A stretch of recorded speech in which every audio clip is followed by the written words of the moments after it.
Welcome to my non-webinar on writing a one-week literature review. The reason that I'm calling this a non-webinar is because I am by no means an expert in writing or writing literature reviews. I'm kind of figuring this out as I go and laying it down in walking or building the plane as we're flying it, you know, that whole thing. So all of this is sort of emerging. But I had this really interesting experience recently where I was sort of forced to reimagine and reconsider how I was going about my own writing process. I was getting papers done. They were taking a really long time. I always get feedback that my writing is very clear, but it was, you know, that whole like rolling the boulder uphill sort of thing. It's just a lot of work, especially when you're doing a literature review in a field that you are not an expert in yet. So I was joining co-authors as a junior faculty. I guess I should introduce myself. My name is Sophia Town. I'm an assistant professor at Fordham in organizational behavior. So as a junior faculty person, I feel like you get invites to collaborate with co-authors on projects. And sometimes these co-authors are senior scholars. They've got all this amazing data, but they don't really want to write the paper because they're tired of writing papers. They've been doing this forever. So the junior faculty will come on board, say, I'll write the paper, you give me your data, I'll write the paper, and there's, you know, this co-authorship. So when that happens, what I have found is all of a sudden I'm learning about all these different subfields of research that I know very, very little about until I get into it. And so I recently had this experience where I co-authored with a senior scholar who has really awesome data, and I said that I would take it on, you know, the lit review part of it, intro, rationale, lit review, all this stuff. And I was just like way behind. I'm like, oh my gosh, how am I going to get this done? There's a deadline because we're submitting to a special issue, a special call for this particular type of paper. And I was just having this sort of panic moment where I'm like, there's no way I'm going to be able to do a really great lit review in the time we have available. I'm going to have to tell him I can't do it, you know, or I'm going to need a lot of his help. I'm like, oh, I really don't want to do that. I really don't want to do that. And so I basically stepped back and used different processes that I've picked up over the last, 5 years from my committee members and other mentors in my life. And I used these processes and put them into a more formalized, organized process for getting a lit review done and getting it done yesterday. And so that's what I'm going to share with you today. It's super, super formulaic and organized. I didn't know if this was going to be fantastic. In fact, I thought it probably wasn't. I originally was calling this my 80% good enough lit review because I thought, you know what, it's not going to be very good, but at least I'm going to get it done. But I actually got the feedback from this co-author, and I'll share that with you, a little bit of his feedback about this, about the product of this process, which I think is pretty exciting and inspiring. So here we go. Let's see, share my screen with you. Okay, wait, that's not it. It's Facebook. Can you see that? Mm-hmm. Yep. Okay, fantastic. So the 1 week literature review. So I kind of shared with you how I came to develop or am developing this process. And when I turned the paper in, when I turned the draft into my co-author, I thought, okay, well, we'll see what he says. You know, I've got limited time. I'm thinking of excuses for telling him why it's only so good. But this was his feedback. He said, all joking aside, this may be one of the best early drafts I've ever read, seriously.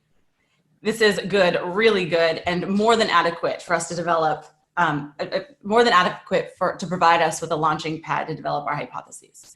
So I got this feedback and I was like, wow, okay, well, that's fantastic because this was the easiest lit review I've ever done. It was the fastest lit review I've ever done, and I'm totally going to use this going forward. So I'm not sharing this with you to brag, even though I think I kind of feel like I'm bragging, but I'm really just sharing with you to show you that the process has so far yet worked. Obviously, we haven't submitted the paper to a journal yet, so we will see. But all right, so starting with the basics, and there are probably people on this call that are all different levels of their academic career, PhD students, junior faculty, maybe even faculty who are further along. So if any of this seems redundant or simple or obvious to you, I apologize in advance. But I also have a lot of people who've been asking for the recording who are like first year PhD students. So I'm going to do a little bit of kind of maybe what seems like a redundant or seems like something you already know, the building blocks. Okay, so your literature review should be your rationale. The term lit review is actually quite misleading, I feel like. When we think of a lit review, we have to survey all of the literature in the field. And maybe for your dissertation, you have to do some of that. But really what you should be thinking about when you're looking at your literature review is each section logically leading to the next section, such that the entire thing takes the reader on this journey of discovery for themselves. So by the time they get to the end of their lit review, they should be thinking to themselves, of course, this is the research question. I was wondering the same thing. So the lit review should really guide them directly to your research question and not be a topical survey of all of the central or tangential topics to your paper. So it needs to be super focused and lead kind of from one section to the next on this narrative or on this journey. Okay, so how does one do that? So I organized this along a weekly plan or a day-by-day plan for 1 week. And I'm going to tell you how long each of these processes actually take, like in practice when I go to do this now. So day 1, identify your 5 C's. This is how you're going to identify the logical flow of the literature review such that you're able to take your reader on that journey that I just talked about. So the 5 C's. The 5 C's come from a paper that my committee member, Don Lang, and his co-author wrote in 2017. And it's about the structure of a theory paper. Now, even though it's about a theory paper, I've applied this to empirical papers too, and I think it works beautifully. So I don't think it's limited to theory papers, even though that was the original intent. So the 5 C's, the first C of the 5 C's is identifying common ground. So what are the primary conversations in the field that you need to point to and identify before you can get into what your paper is going to be about? So, and common ground doesn't need to be everything in the field, just the primary conversations we'll get to that, but the primary conversations and the key kind of the distillation of key ideas. Once you've talked about the common ground, what's the complication? There needs to be some sort of complication, right? So here's what the conversation is currently about in the literature. However, it doesn't do this, or it's missing this thing, or this is a problem with it. It does this, but not this. So what's the complication? After identifying the complication, well, what's the concern relevant to the complication? Okay, so you've identified there's this gap in the literature, right? Everyone talks about gap in the literature. That's not a good enough complication, but it's a starting point. What's the problem with that gap? Why is this an issue? And then for course of action, what then are you going to do about it in your paper? What are you going to specifically do about it? And then contribution. How does your course of action contribute to the field, contribute to theory, contribute to your particular context or whatnot? Okay, so all of this should kind of resonate, should sound pretty familiar. I feel like we've learned all of these ideas when we learned how to write literature reviews and papers over the years. But the 5 C's framework I like because it makes it very, very clear. Common ground, complication, concern, course of action, and contribution. I wanted to share with you the paper I used, the paper that I was just talking about where I got the great feedback, but because it's still in process, and my 2 other papers that I use the 5 C's framework for are under review and R&R. So I thought the best thing I could do is actually just take my dissertation and use and rearrange my dissertation according to the 5 C's just to provide an example before we get into kind of the meat of this process, which is coming next. So for common ground, here's an example from my dissertation, which was about organizational paradoxes. So I said, paradoxical tensions are inherent in organizational life. There's lots of literature that shows that. Paradoxes can lead to either exceptionally good or exceptionally bad outcomes in the organization. It's easy to find lots of literature that reflects that. Leaders in the organization are in a unique position to mitigate problematic outcomes because of the fact that they have they have hold of the organizational audience. So I had a lot of literature that was able to reflect that. So that's the common ground. What's the complication? However, and you want to use that word, however, research involving how individual people, for example, leaders, experience and react to paradoxes is sparse and equivocal. So that's the complication. So we know that leaders are important, but we actually don't have a lot of research about how and why certain people cope with paradoxical tensions skillfully and others kind of flounder or fall flat. And so, yeah, because of this, we don't know why certain people flourish while others struggle. And then what's the concern there? So what? The concern is that this is actually important to study because how a person responds to tensions will influence the larger organizational outcomes. So it matters how leaders respond to tensions. Okay, so that's the concern. Course of action then. The purpose of this paper is to explore the way leaders can productively navigate paradox. See, it makes sense, it logically flows from the other three C's. And because mindfulness, here's a new topic, because mindfulness has been shown to encourage non-dualistic thinking, this research focuses on leaders who practice mindfulness. So leaders, C-suite folks who are also longtime meditators. So, and in the paper, obviously you would explain like a little bit more about mindfulness, but this is just the kind of the primary topics according to the 5 C's. And then contribution, this research extends paradox management theory and praxis by creating, I actually just really summed this up because I don't want to give my findings right now, but by creating a better understanding of paradox management strategies and identifying a few new strategies. Okay, you would go into a little bit more depth there, obviously, if you were writing this in a paper. But those are the 5 C's. And the 5 C's are really wonderful to outline your paper so that you can do the thing that I'm about to share with you that I'm excited about. Okay, so that was first day 1, identify your 5 C's. Now, let's go back for a second.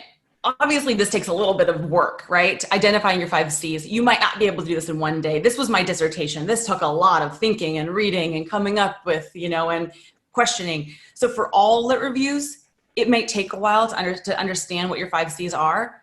However, in a paper like the one that I just did with my colleague where he had all this data and he's an expert in the field, and now I have to go make sense of the data, we were able to identify the 5 C's, what I would call the 5 C's, within like one phone conversation. He's like, hey, I'm seeing this in the data.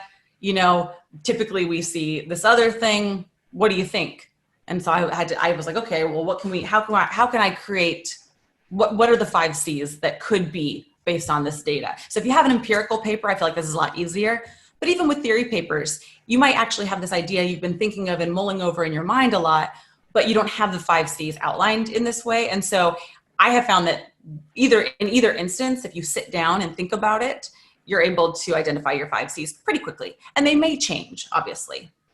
They probably will change and develop, but that's a really good starting place. Okay, so also on day 1, you want to create your buckets. Now, whatever software you're using, if it's Google Drive, EndNote, Mendeley, whatever you're using, I used Google Drive for this first. But basically what I did was create folders that'll house all of your articles, okay, that you're in your lit review.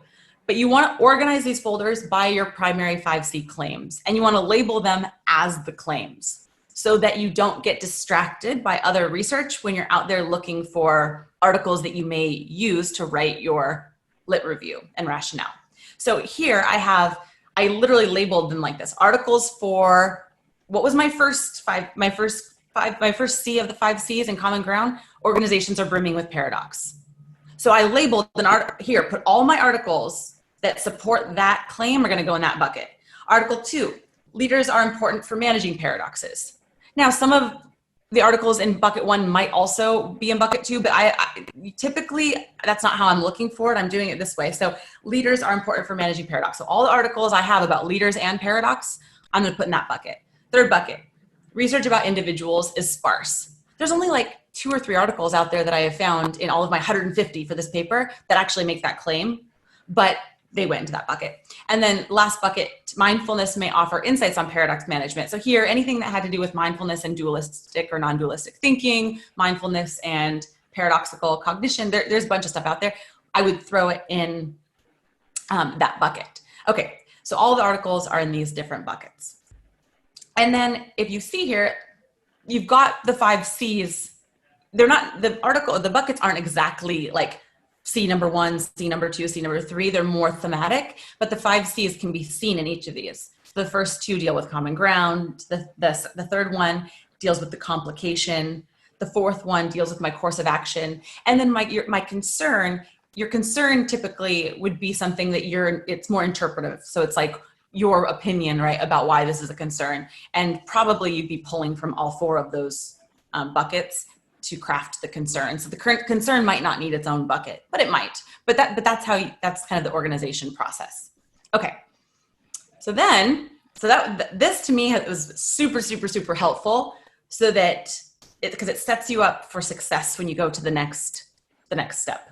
It makes everything just a little bit more efficient. So days 2 and 3, I'm calling this get greedy with articles. And I'll tell you why I mean get greedy. So get greedy with articles. Spend 2 full days, 2 full work days. So if that means 16 hours for you, if that means 20 hours for you, however long you typically spend working each day, spend 2 full work days finding as many relevant articles as possible.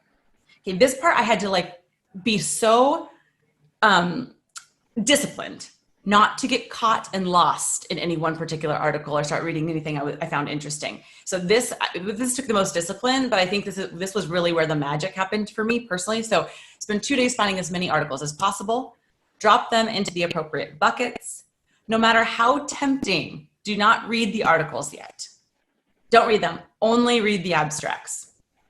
So by doing this, I was able to find tons of articles that got dropped then into each bucket. So the end of the 2, and actually my GA helped me with this, which made my life a little bit easier last time. But even if you don't have an assistant doing it, this is actually pretty fun, quick, easy. I mean, just looking for things, because no article has to be the perfect article.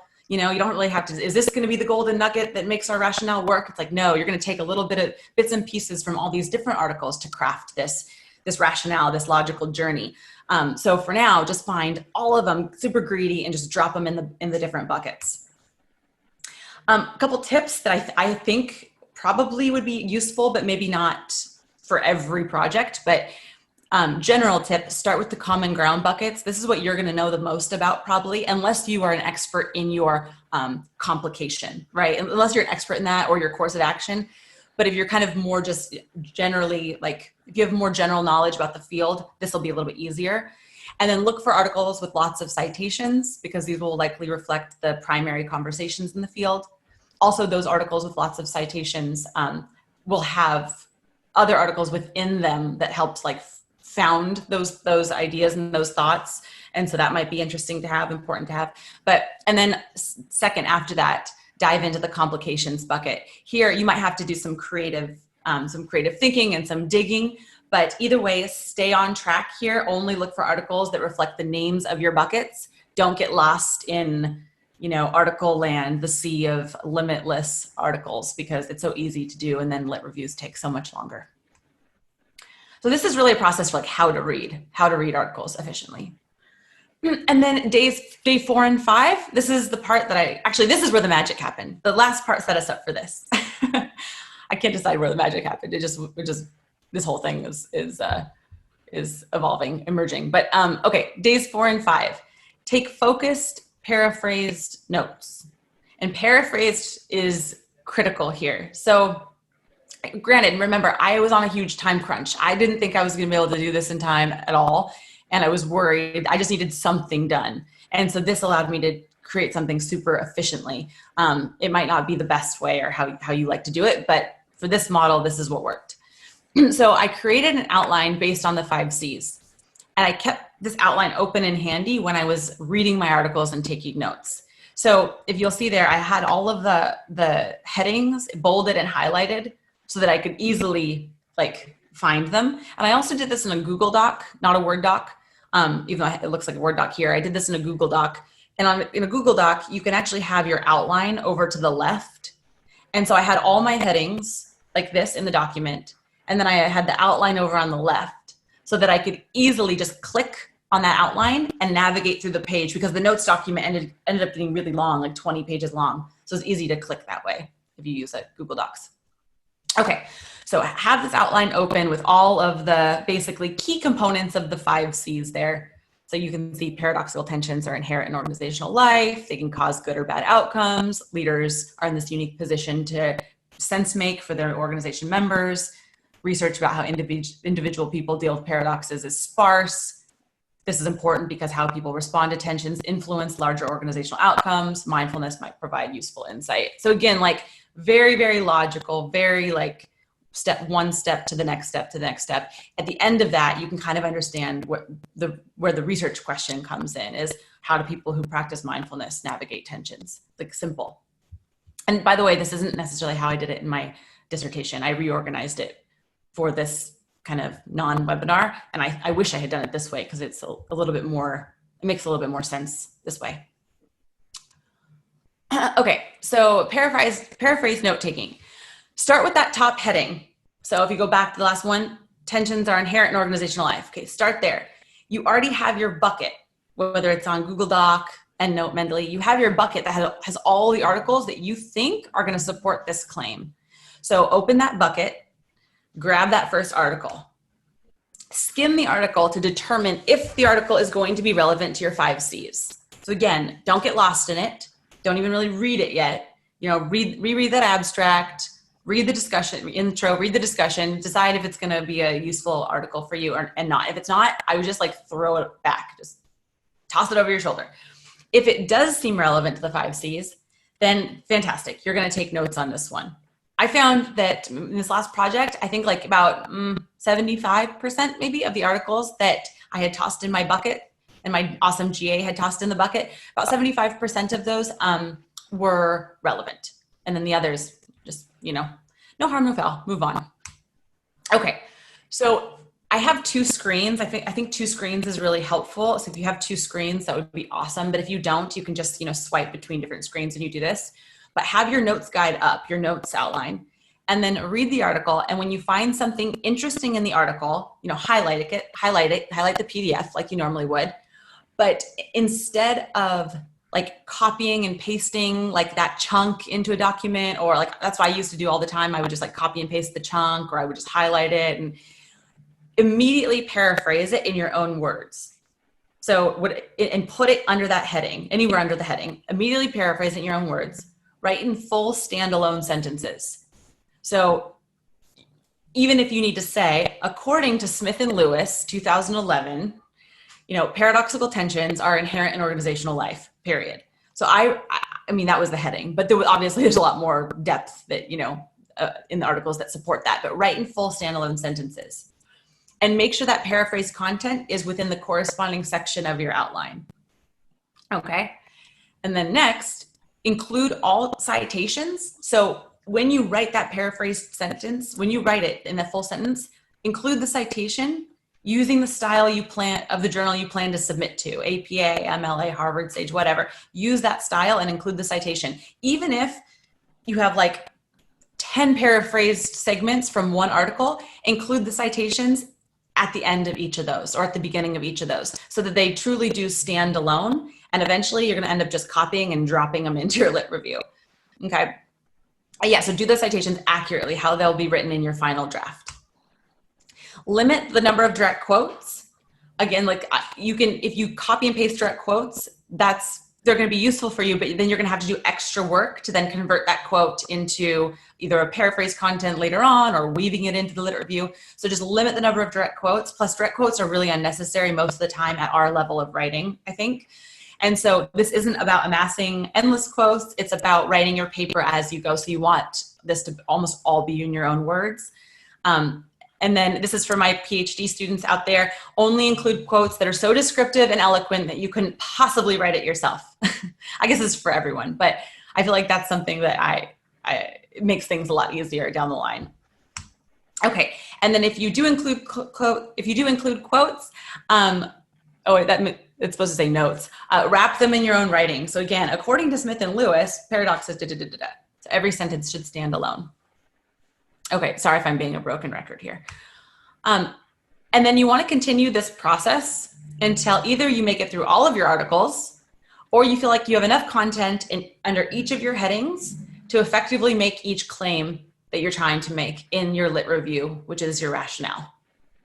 So either all your articles. I went through all of the articles in mine. I just thought, why not, you know? And it was going so fast that I was like, I'm just going to go through all of these of the 75% that seemed relevant. And I just took notes on all of them. And I took a lot more notes on like the first half, because at the end, you're really just looking for like extra supportive evidence.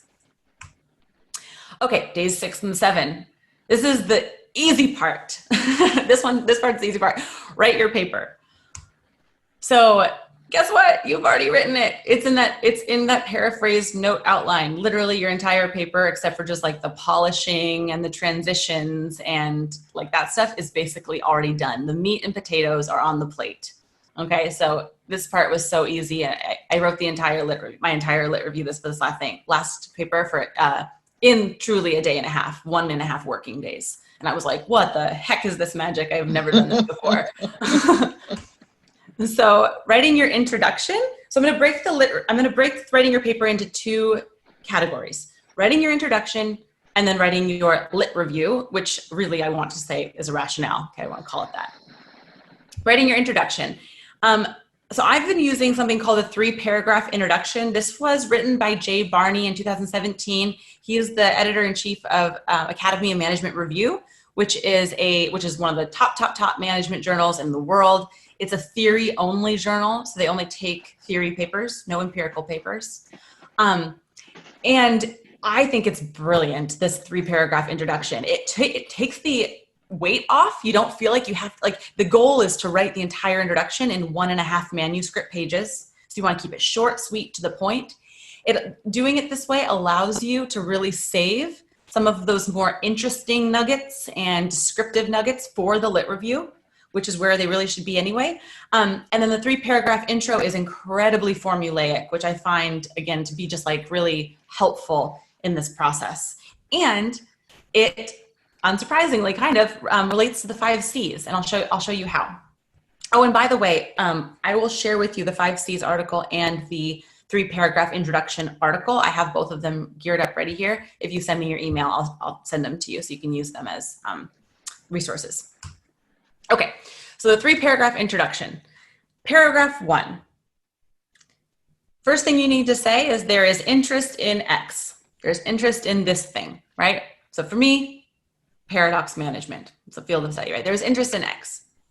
2, here are some ways scholars have dealt with X.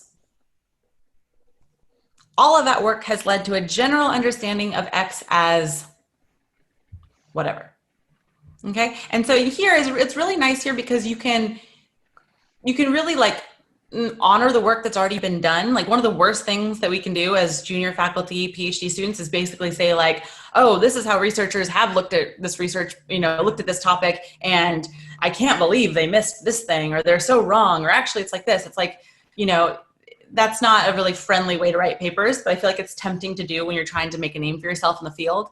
And so this outline allows you to honor the work that's been done while also extending it and contributing to it. So all of that work has led to a general understanding of X as this, right? Paragraph 2, however, and then you want to use that word. You want to literally use that word, however, comma, and then whatever it is. However, this research does not focus on how individual people deal with paradox. Okay. This is important to study because that's it for paragraph 2. And these are kind of short paragraphs. They're not like these long extended things. They're just short paragraphs. And then paragraph 3, the purpose of this paper is to basically how you're going to address the complication, right? The purpose of this paper is to blank. Here's how I'm going to do it. And this will contribute to the field by doing this. Now, Jay Barney recommends when you write your paper, cut it by 20%. When you write your introduction, cut it by 20% and then cut it by 20% again. So you want this as concise as possible. You do not want to share in the here's how you do it section. This is not where you share your methods or anything like that. It's like high level 1 to 2 sentences. That's it. So if you look here, paragraph 1 is all about common ground. Paragraph 2 includes the complication and why the complication is concerning.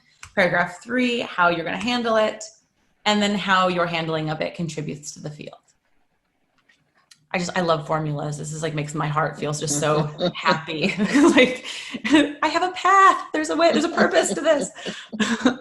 Okay, if you want a little bit more detail here, I've gone into a little bit more detail. I think we're doing okay time-wise. So paragraph 1, introducing the paper to the reader, summarizing existing research. It's not a lit review. So I included this quote I think is really illuminating because I had to read it myself a bunch of times as a reminder.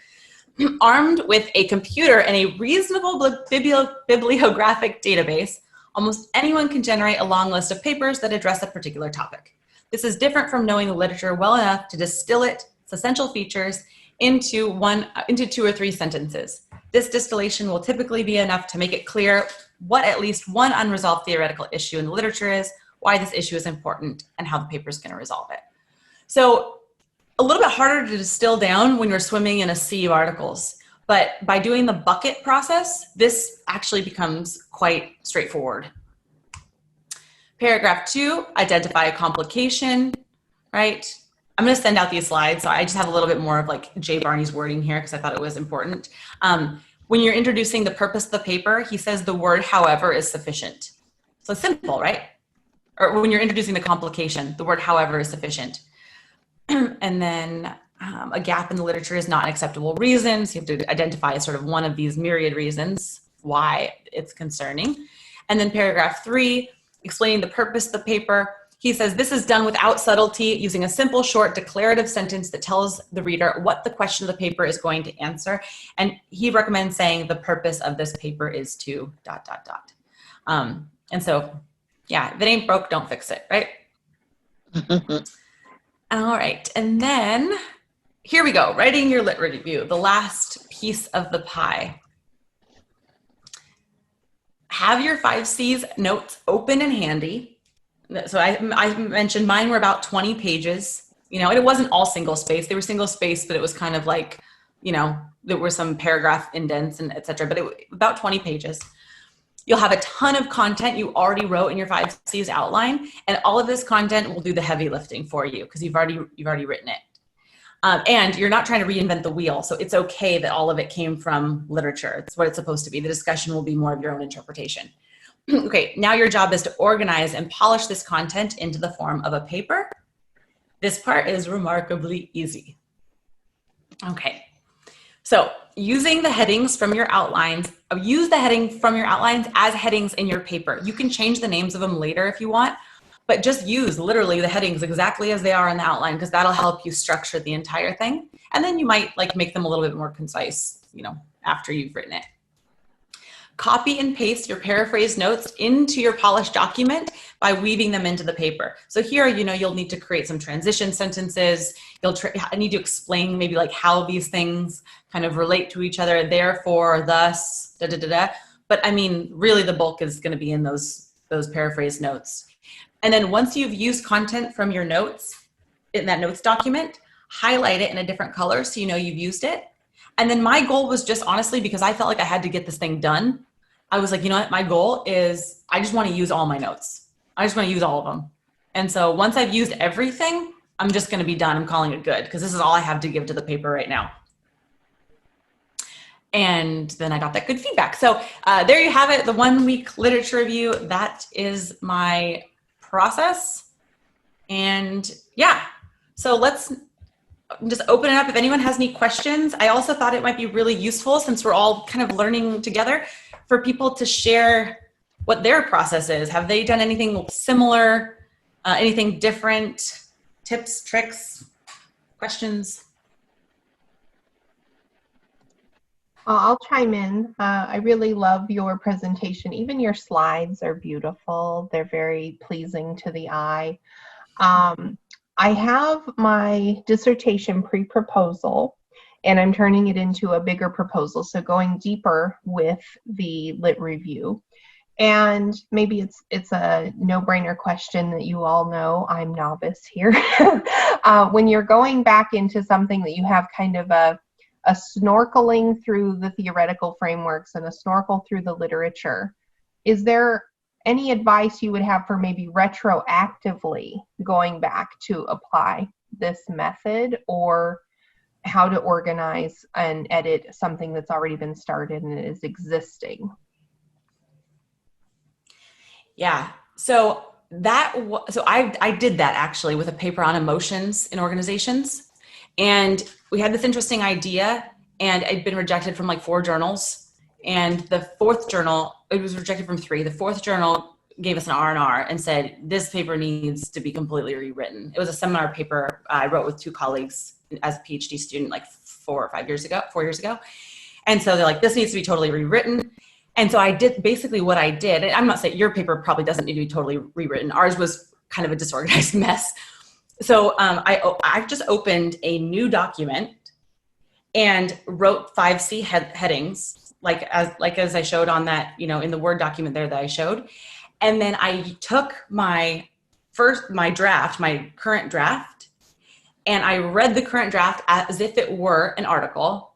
It was a lot sloppier than published articles, but I read that draft and I copied and pasted my own words into that 5C outline.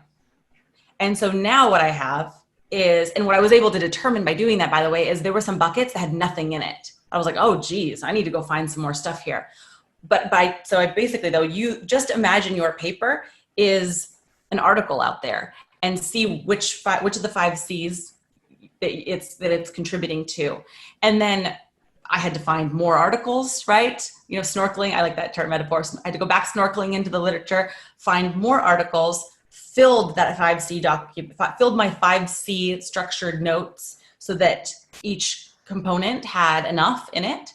And then, so that's like step 2, right? Then I had that notes guide, right? Which has pieces of my paper. And then I went and I wrote the paper. And when I did that with this paper on emotions and organizing, which is now under second R&R, the reviewers came back and were like, oh my gosh, this is a totally different paper. We're so pleased with how this has turned out. This was such a risky R&R originally. And I'm like, yeah, I know. So I think you can absolutely use the process with a paper you've already written. Yeah, does that help? It really does. Thank you for organizing thoughts in such a way that I have a little more confidence in my bucket. Thank you. Oh, good. Yeah, of course.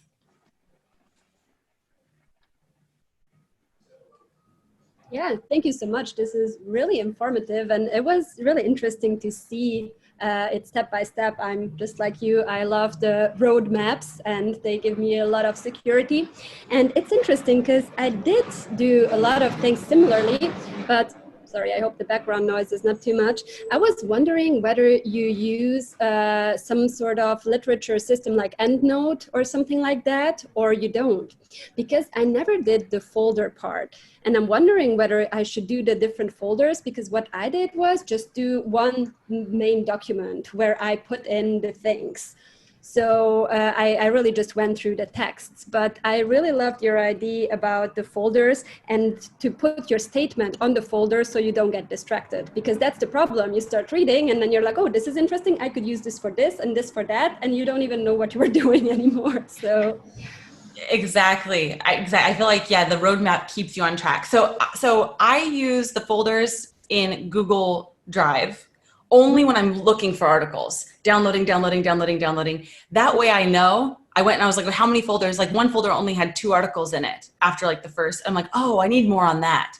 So that helped me with that, getting greedy with the articles and downloading. Once I had, I was like, you know what? I have enough in each of these folders. Then I actually because I use EndNote, then I just uploaded them to EndNote.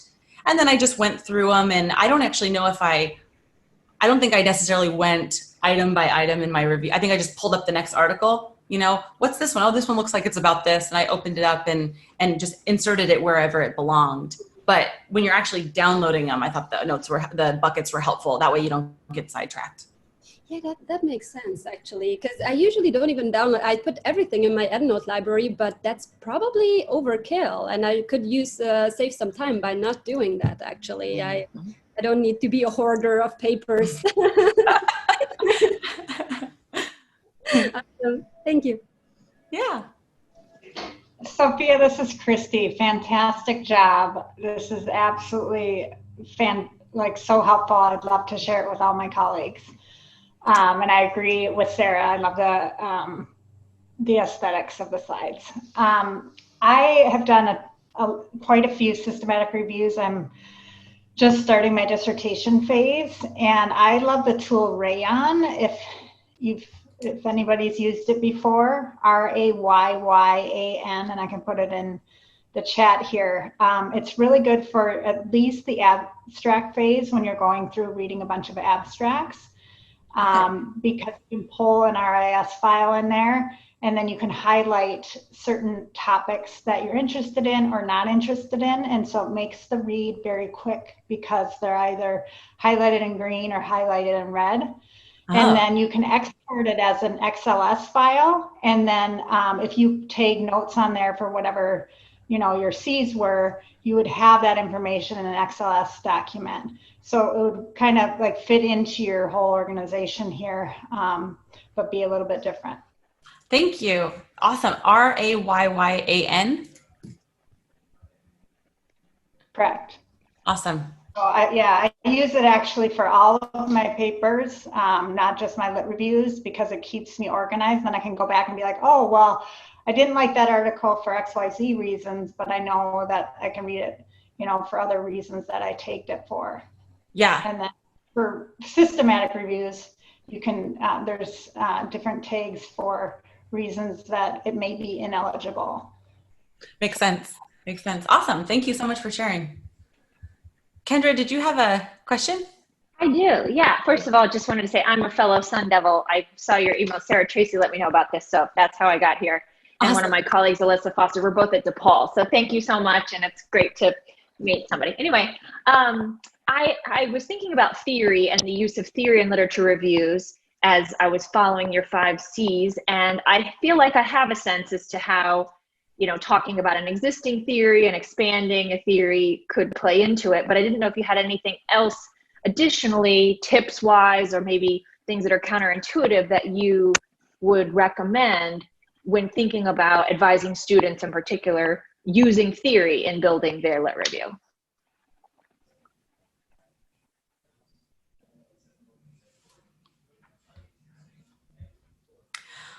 Well, actually, so I was advising a first-year PhD student today on a paper she did. It was an excellent paper, and but it's a little disorganized, and so she's kind of revamping it.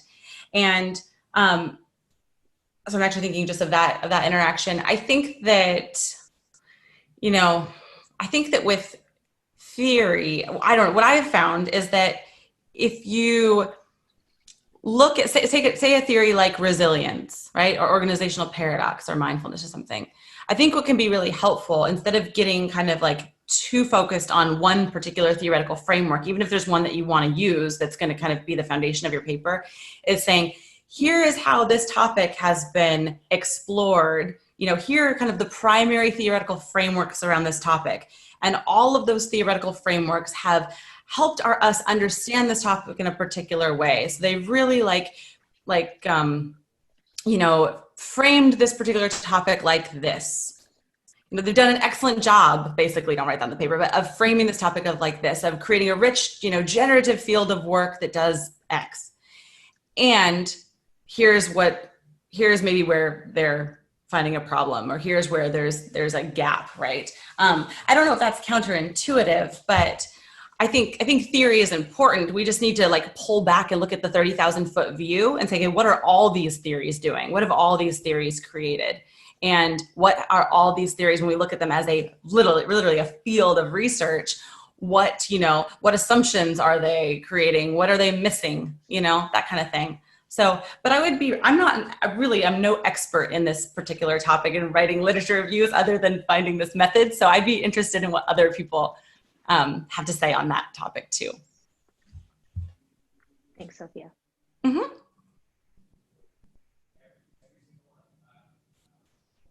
Hi, Sophia. This is a different question, but my internet keeps dropping out, so I just wanted to make sure I got it in. And I apologize if I missed it, if it was addressed. So I find one of my primary issues in writing a lit review is the rabbit hole of when you're reading an article, whatever, if you're in that stage, you come across, 1 or 5 citations within that article that sound absolutely perfect for you. So I'm just wondering what your experience and advice would be around that issue. I think you should leverage those. I think that's fantastic. Yeah, go look them up. Go, back over to Google Scholar, look up those and see if they fit in any of your buckets. And if so, download them to your buckets. That's really how you understand what the key conversations are in the field, right? Because the tendency that we're all, I think, a little tempted to do it. Well, I would say again, like as a junior faculty, junior researcher person that's only been doing this for, a handful of years, I think the tendency is to look at all the topics, like what are the key topics around this field, this topical kind of approach. But if you're doing what you just said and you're finding this paper that has cited these other papers that seem really interesting, now you're looking at the conversations between articles. And those conversations is where the money is. That's where you really want to be. That's what you want to join. That's what you want to be involved in. So I think that's a really skillful way to find articles in this lit review process. Okay, so you wouldn't be against or I guess like in the middle of days 4 and 5 when you're, supposed to be going through your articles and paraphrasing, you wouldn't say like, don't do that. Don't go back and find new articles. I'd say go grab them, put them in your bucket, but don't touch them unless you need to. Like it depends on depends on the time frame you have here too. If this is your dissertation, then I would say definitely, if you think that seems really, perfect for you, stop what you're doing, put it in the bucket, go take focused paraphrase notes on it, and then go back to writing. Like if you want to do that. If you are behind the clock and you need to do this quickly, you could do a couple things. You could go find that article, throw it in your bucket, come back to it later. Or you could, not read the article, read the abstract of it, see if it seems like it's a fit, include it in your paper, and then know that you'll go back and read it later. That they're not really supposed to do that, but I think we all do that from time to time. But yeah, I would definitely go find the article and put it in your bucket regardless. Gotcha. Thank you.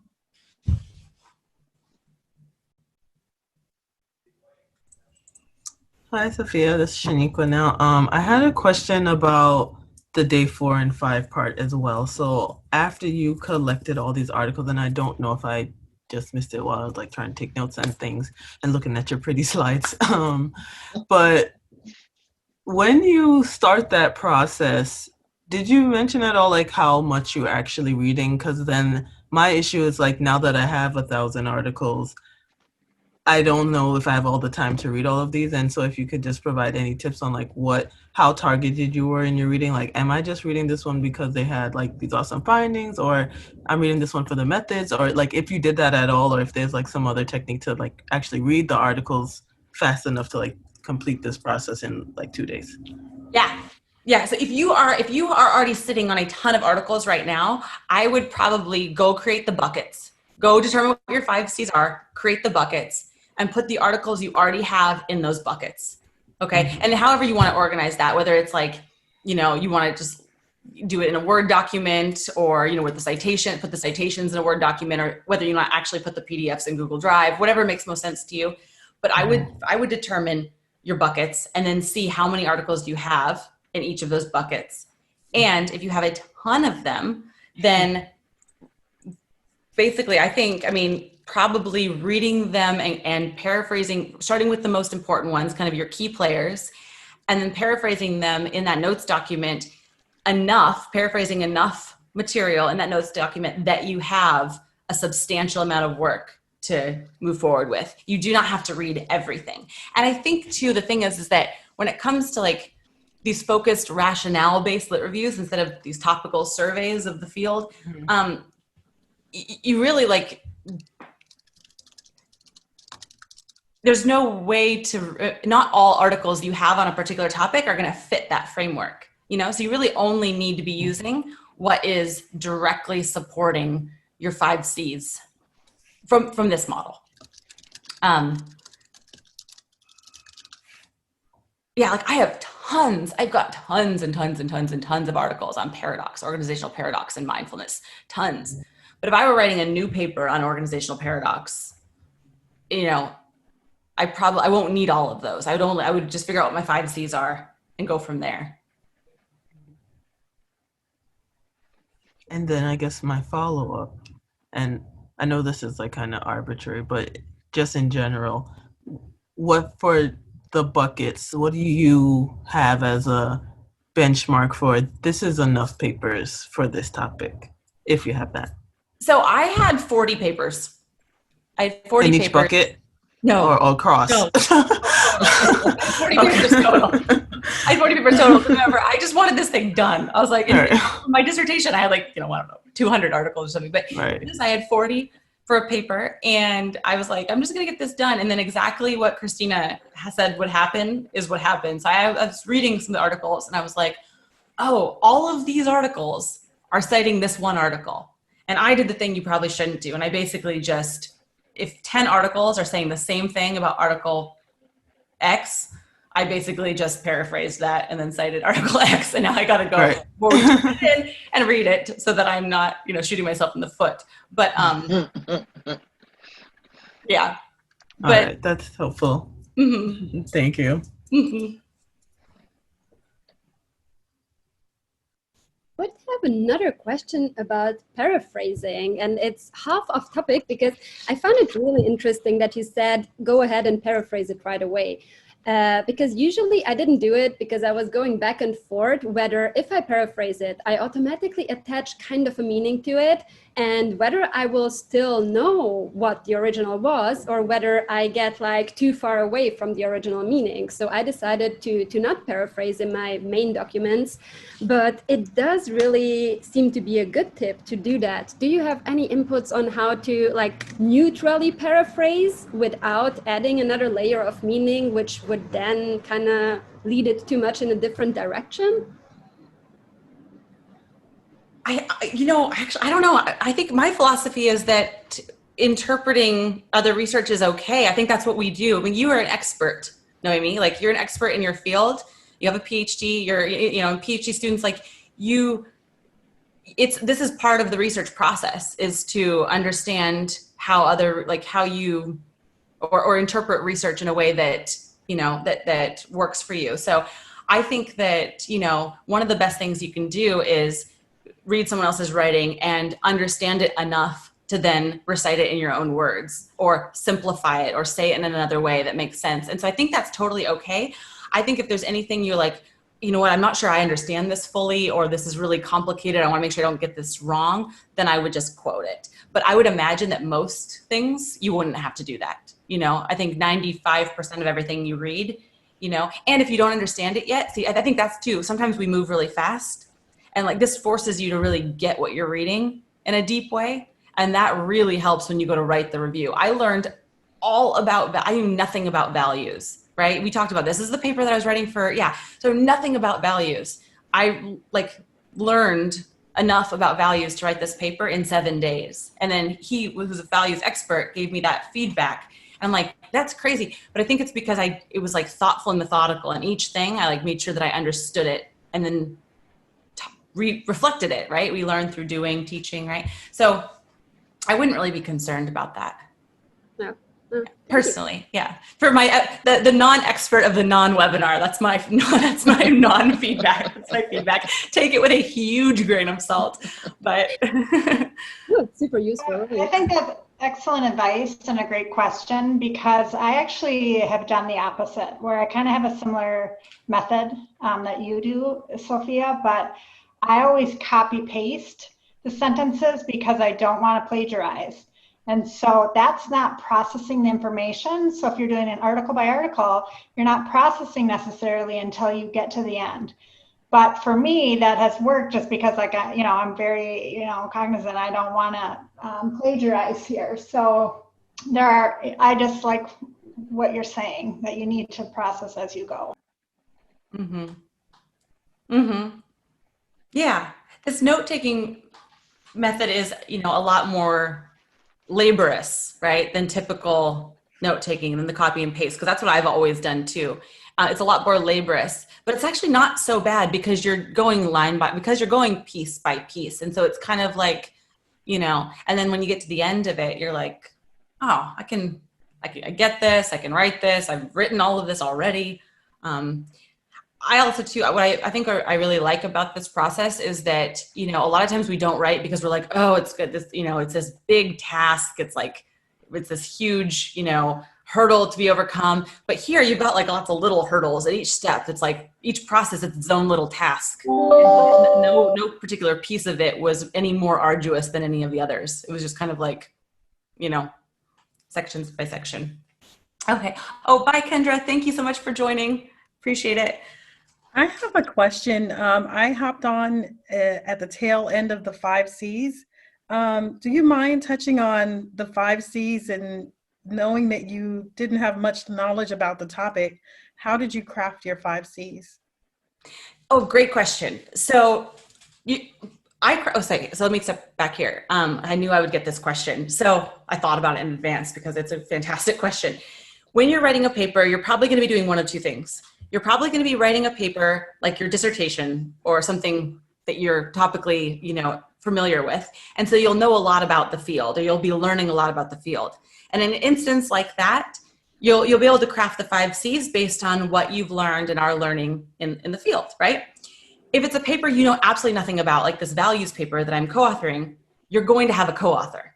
You're never going to be writing a paper that you need to finish in a week about something you know nothing about by yourself, right? That just wouldn't happen. It'd be you'd either be in your area of expertise or you'd be co-authoring. So I called my co-author and I said, hey, help me create an outline here. Like, what do we think is going on? And so we were able to craft the 5 Cs together pretty quickly based on his knowledge in the field. And when it came to the complication, so it's common ground. Common ground's easy. He basically told me, this is the main conversation in the field, common ground. I'm like, okay. The complication, that's the part that took us a little bit of thought, We're like, well, we think this might happen, actually. The concern, he was able to kind of workshop these with me. And the course of action was easy because it's empirical data. We'd already collected the data, so we knew what we were going to do methodologically. So I think that you either through workshopping with a co-author or spending some time in the field with your own research, either one of those options.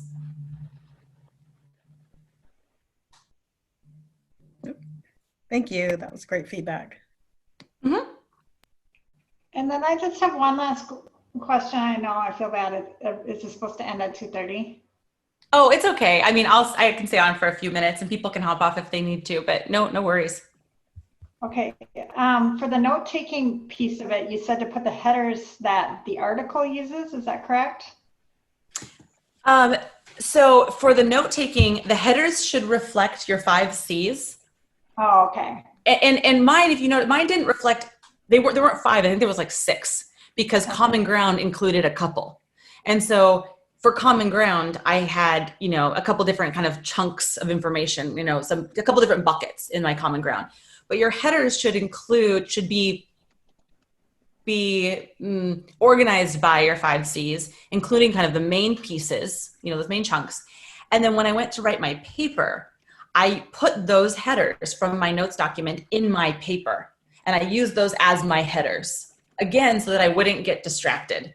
And I only wrote things that corresponded to those headers.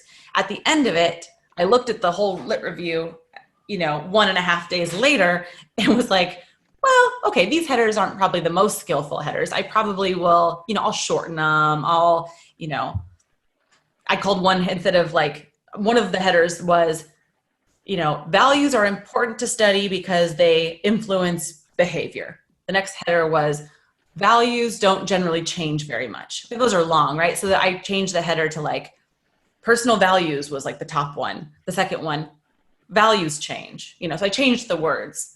But having the entire thing written out as a sentence helped me stay focused.